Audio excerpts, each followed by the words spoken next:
Hello, I'm Mary O'Malley, and today we're exploring how to move beyond always doing life, always trying to do life, and into the joy of being life. So I invite you for just a few minutes to pause this recording and simply open to life, be life. And it can help to take some long, slow out breaths to calm everything down. So pause right now. And then when you're done, turn it back on again. So how did you do with that? The chances are you didn't even pause. We live in an onward tumbling world of becoming, of always trying to get someplace better.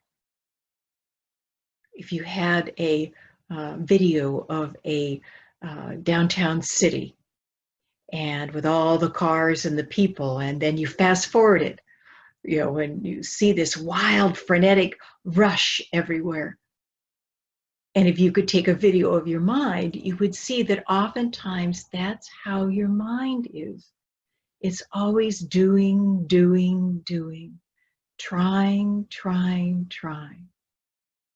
because it believes that if it just does life right enough, then you will finally come to the deep peace that you long for.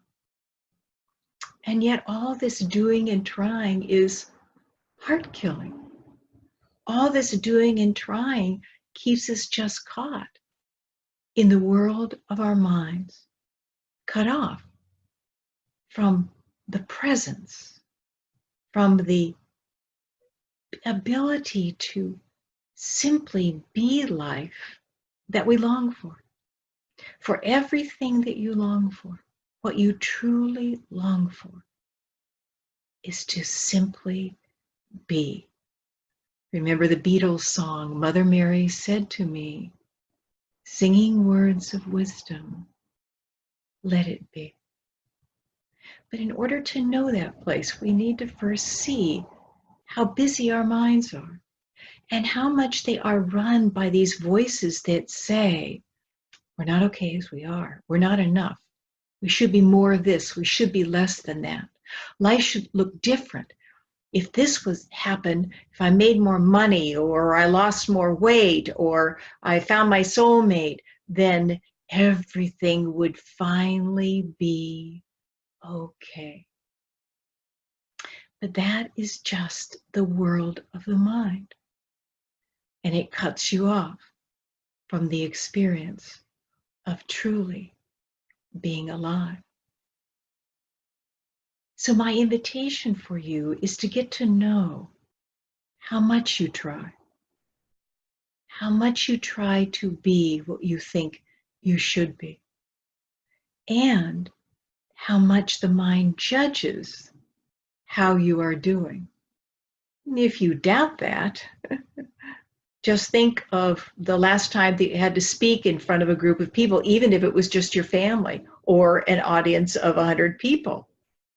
Just think about what the mind does afterwards. It does this running critique about how you weren't okay, how you should have done it differently than you did.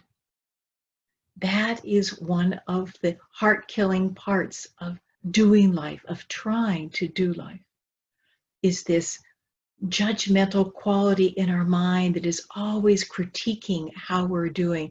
And the more you try, the more you open yourself up for this self-judgment, which is just so heart-killing. The other thing to notice about trying is that when you do accomplish something, there's the mind always wants more. You lost 10 pounds. Well, now it needs to be 15. or you have found your soulmate, but only to find out 6 months later that they, squeeze the toothpaste tube from the middle rather than the bottom, or you got your to-do list almost crossed off, and then it gets longer. You finally have the education that you want, and it brings you the salary you want, but all of a sudden it's not enough. You heard about a coworker that makes more money than you do or has more responsibility than you do. That is the world of trying. That is the world of doing. And if it worked, we wouldn't have so many how-to books on the New York Times bestseller list. Even with all these how-to books, we're a lonely, debt-ridden, addicted, really consumer-oriented society. And it all comes from this mind's belief that life is not okay as it is right now, and you and life need to be better or different than what it is. What happens when we do that? We miss life. Life is a love affair. And it's a love affair that happens when you reconnect with this living moment. And of course, at the beginning, you won't do it very much, but a few moments a day is so powerful.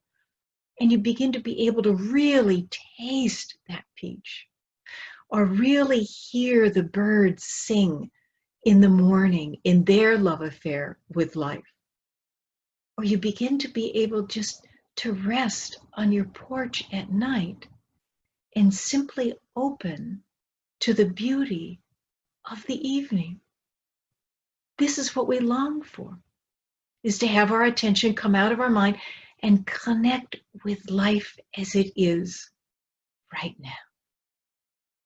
Another thing that we miss when we live exclusively in the land of trying and doing is that we miss the deep stillness that is always here. Living and trying and doing is like living on the surface of an ocean, always trying to get the ocean to be the way you want it to be. And oceans are ocean, and sometimes, every once in a while, the ocean is calm. But more often than not, it's churning, and at times it goes into wild, crazy storms.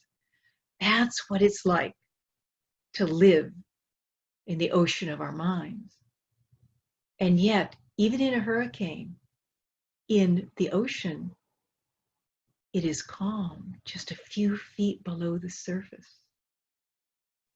Underneath all the turbulence of your doing and trying is this deep, nourishing, satisfying stillness that is always here. Another thing we miss is this sea of creativity that is always with us. We see ourselves trying to be creative, and we get jammed up. And we don't understand that true creativity, whether it's a new dance that wants to come through you, or a new piece of music, or a drawing, or writing something, that it comes not from your mind, but it comes from that stillness.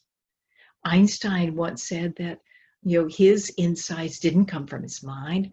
They came from a place beyond his mind, beyond that place of trying and doing. If he had tried to find those insights, those new perceptions, they wouldn't have come.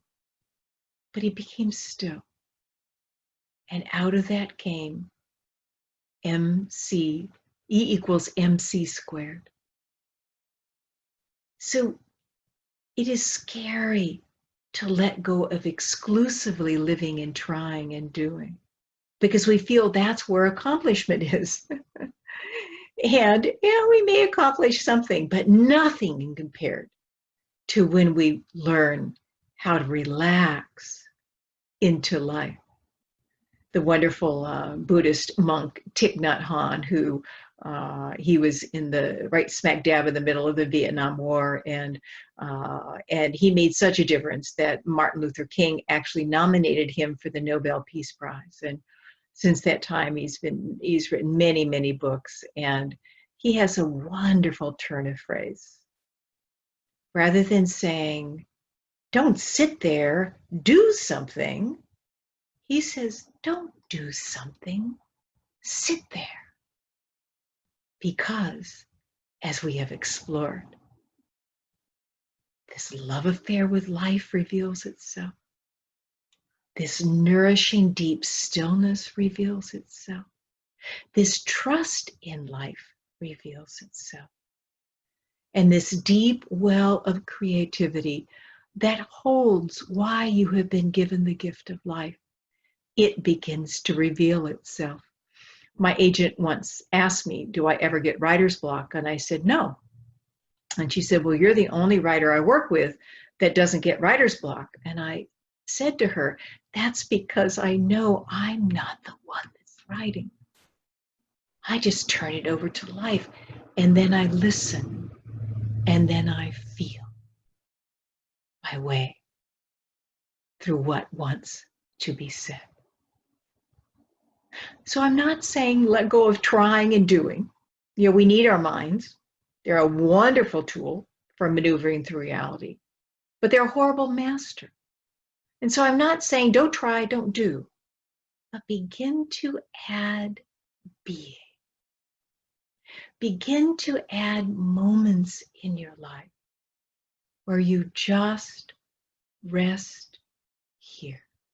I know our minds are afraid of it because we have been moving so fast in our minds our whole life. But I am here to tell you, and used to be a true scaredy cat. The safest thing you'll ever do is relax into life. Give yourself that gift, even if it's just for a few moments every day, and watch the trajectory of your life change. So if this calls to you, I would love you to come join us on my course, What's in Your Way is the Way. You know, I want you to really hear, the trust that is in that statement. Oh, all the challenges of your life, what's in your way is the way. There's a doorway in every single challenge you ever have. So I invite you to come join us in the course that is starting soon. And if this calls to you, you can find out more about the course at my website, maryo'malley.com. And I would like to give you a discount. So email Deborah. Deborah's in charge of the course, and you can find her email at maryo'malley.com under contacts. And just email her and tell her where you've heard this and that you would like to have the discount. And so you can join us. You will receive every week, you'll receive written material, you'll receive videos, you'll receive audios, and if it calls to you, you can come and be on an hour-long group. And the wonderful thing about it is that you can either come and be on it on the computer, or you can call in on the telephone, or you can send in written questions and I will answer them. And then you will receive a recording of this gathering.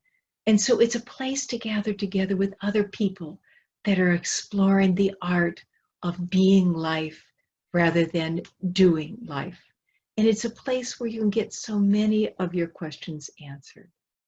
So come be with us. And if not, give yourself the gift of being, at least for a few minutes every day. Namaste.